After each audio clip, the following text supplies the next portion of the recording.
Party के कार्यालय में स्वागत है। साथियों, आज की इस प्रेस वार्ता में हमारे साथ भारतीय जनता पार्टी के चीफ स्पोक्स पर्सन श्रीमान सुनील सेठी साहब, जो कि honourable supreme court of India और Jammu Kashmir honourable high court के बहुत लीडिंग लॉयर हैं, एडवोकेट श्रीमान रणबीर सिंह पठानिया साहब और पार्टी के जो प्रवक्ता के नाते से और बाकी के तमाम साथी। आज की जो जजमेंट धारा 370 के संबंध में आई है, मैं श्रीमान सुनील सेठी जी से आग्रह करता हूं, जो कि पार्टी के चीफ स्पोक्स पर्सन भी हैं और एक लीडिंग एडवोकेट के नाते से जाने जाते हैं, वो हम सबके सामने ऑनरेबल सुप्रीम कोर्ट की जजमेंट के विषय में बात रखेंगे। श्रीमान सुनील सेठी साहब। आर्टिकल 370 और आर्टिकल 35A के ऊपर और उसके साथ जो जुड़े हुए इश्यूज थे, ये लड़ाई जो 70 साल पहले शुरू हुई भारत की अखंडता को बनाने के लिए, और पिछले तकरीबन 4 साल से लड़ाई जो सुप्रीम कोर्ट में चल रही थी 5 अगस्त 2019 के फैसले के बाद, आज उसमें पूर्ण विराम लगा है। सुप्रीम कोर्ट ने अपनी जजमेंट में ये कहा है कि जो फैसला पार्लियामेंट ने किया था 5 अगस्त 2019 को, वो बिल्कुल ठीक था। प्रेसिडेंशियल ऑर्डर जो है उसको भी सुप्रीम कोर्ट ने अपील किया। तो सुप्रीम कोर्ट का ये मानना है कि जो गवर्नमेंट की एक्शन थी आर्टिकल 370 को खत्म करने के लिए, वो भी संवैधानिक तौर के ऊपर जो है वो जस्टिफाइड है। सुप्रीम कोर्ट ने प्रेसिडेंट की पावर के बारे में भी कहा कि प्रेसिडेंट की पावर आर्टिकल 370 को खत्म करने के लिए जो वैलिड है और उसके लिए उसको कंसल्टेशन की जरूरत नहीं थी। सुप्रीम कोर्ट ने यह भी कहा कि जो जम्मू कश्मीर है उसमें कोई सॉवरेनिटी का कंसेप्ट नहीं है। सॉवरेनिटी का कंसेप्ट जो है वो इंडिया में है। नेशनलिज्म के बीच में सब नेशनलिज्म की बात जो है सुप्रीम कोर्ट ने नकारी है। सुप्रीम कोर्ट ने यह भी कहा कि लद्दाख को जो यूनियन टेरिटरी बनाया है जम्मू कश्मीर से अलग करके, वो भी संवैधानिक तौर के ऊपर जो है वो बिल्कुल ठीक है। किसी स्टेट को काट के उसमें से यूनियन टेरिटरी बनाई जा सकती है। सुप्रीम कोर्ट ने इसके अलावा जो सॉलिसिटर जनरल ने बयान दिया था सुप्रीम कोर्ट में, उन्होंने कहा था कि यूनियन टेरिटरी को स्टेट बनाया जाएगा, इसके बारे में सेंट्रल गवर्नमेंट जो है वो प्रतिबद्ध है। तो सुप्रीम कोर्ट ने कहा कि जब ये स्टेटमेंट आ गई है तो इसके ऊपर कोई और टिप्पणी करना या और कोई डायरेक्शन देने की जरूरत नहीं है। सुप्रीम कोर्ट ने यह भी कहा कि इलेक्शंस जो हैं जम्मू कश्मीर में वो 30 सितंबर 2024 तक इलेक्शन कमीशन ऑफ इंडिया को कहा कि आप इसमें इलेक्शन जम्मू कश्मीर में करवाइए लेजिस्लेटिव असेंबली के। कुल मिला के जो लड़ाई 70 साल पहले शुरू हुई थी, और ये खाली जम्मू कश्मीर में नहीं, पूरे भारत में सभी लोग इसमें शामिल थे, जिसमें ये क्वेश्चन था कि क्या भारत को एक होके रहना है या एक भारत के बीच में भी कोई अलग हिस्से हो सकते हैं। ये भारत की प्रभुता और अखंडता की लड़ाई थी।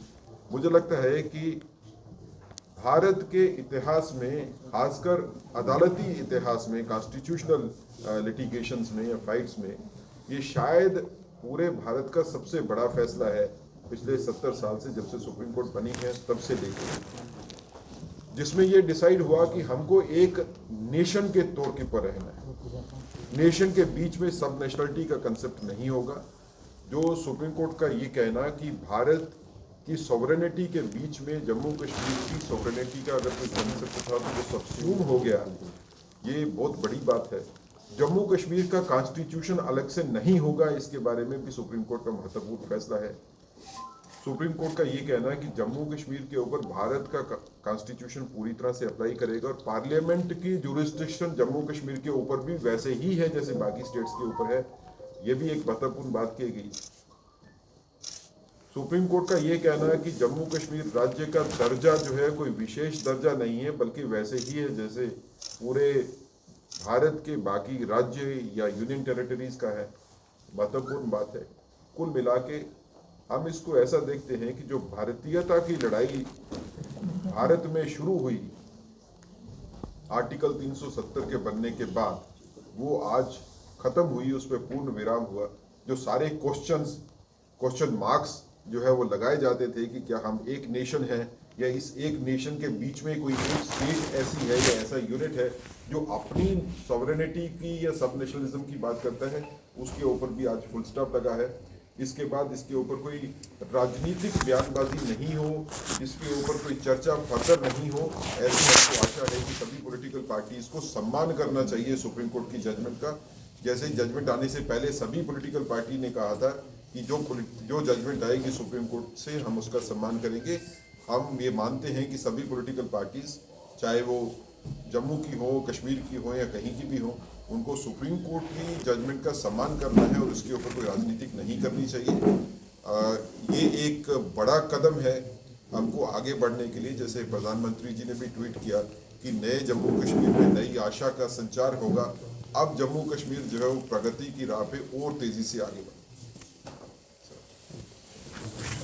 मैं अध्यक्ष जी को कहूंगा कि आप इसके ऊपर। भारतीय जनता पार्टी कार्यालय में हार्दिक स्वागत है, अभिनंदन है। साथियों, हमारे देश के ऑनरेबल सुप्रीम कोर्ट ने धारा 370 के संबंध में एक बड़ा फैसला आज सुनाया है। माननीय सुप्रीम कोर्ट के ऑनरेबल चीफ जस्टिस ने धारा 370 की सुनवाई के बाद अपना अंतिम निर्णय फैसला दिया है। यह जम्मू कश्मीर के संबंध में एक ऐतिहासिक निर्णय। साथियों, हम सब जानते हैं कि जम्मू कश्मीर के अंदर समाज के अलग अलग वर्गों के साथ हमेशा छल कपट हुआ। जम्मू कश्मीर के अंदर रहने वाले जो ट्राइबल्स हैं, गुजर, बकरवाल, गद्दी, सिपी, 70 साल उनको धारा 370 के कारण उनके अधिकार नहीं मिले।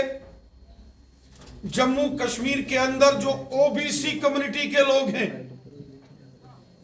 जिसमें हाजी, तेली, हजाम, नाई, मरकबान, लोहार, तरखान, प्रजापति, जाट समुदाय के भाई बहन, उनको उनके अधिकारों से 70 साल वंचित रखा गया।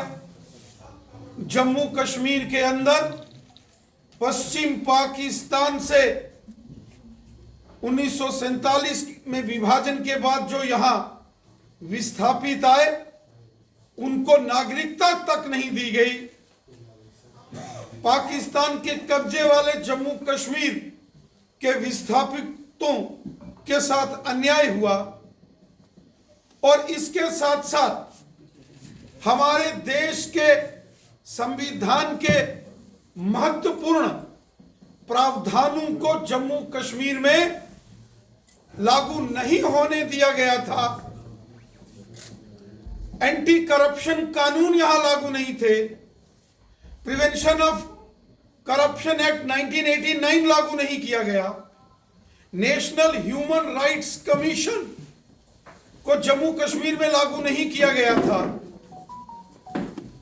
यहां राइट टू एजुकेशन से जम्मू कश्मीर के बच्चों को वंचित रखा गया।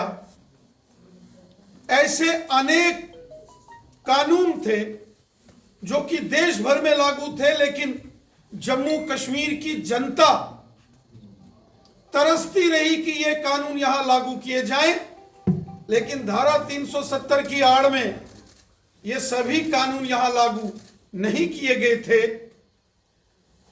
उसके उपरांत पूरे देश के अंदर जो पंचायती राज सशक्तिकरण था, कभी यहां जिला परिषद का गठन नहीं होने दिया गया, कभी डीडीसीज, बीडीसीज का इलेक्शन यहां नहीं होने दिया गया था। लेकिन धारा 370 की समाप्ति के बाद अब जम्मू कश्मीर के अंदर गुजर, बकरवाल, पहाड़ी कबीले के लोग, गद्दी, सिप्पी, ओबीसी कम्युनिटी के लोग, पश्चिम पाकिस्तान से आए विस्थापित, पीओजेके के रेफ्यूजीज, विस्थापित, समाज के जो दलित वर्ग के हमारे भाई बहन हैं, गोरखा समाज, वाल्मीकि समाज, जो शेड्यूल कास्ट कम्युनिटीज से ताल्लुक रखते हैं, आज उनको जम्मू कश्मीर में अधिकार मिले हैं। आज वो भी भारतीय नागरिक की तरह देश के संविधान ने जो उनको अधिकार दिए हैं, उन मूलभूत अधिकार समाज के हर वर्ग को मिले हैं।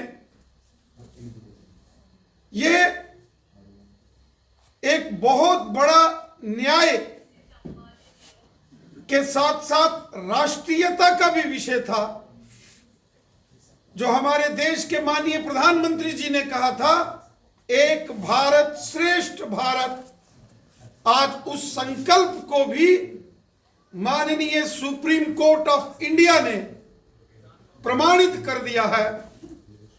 आज जम्मू कश्मीर के हर वर्ग को, वो हिंदू हैं या हमारे मुस्लिम भाई बहन हैं, सिख हैं या ईसाई हैं, जम्मू के हैं या वादी कश्मीर के हैं, गुजर, बकरवाल, पहाड़ी, विस्थापित, रेफ्यूजीज, ओबीसीज हो, समाज के हर वर्ग का भला हुआ है।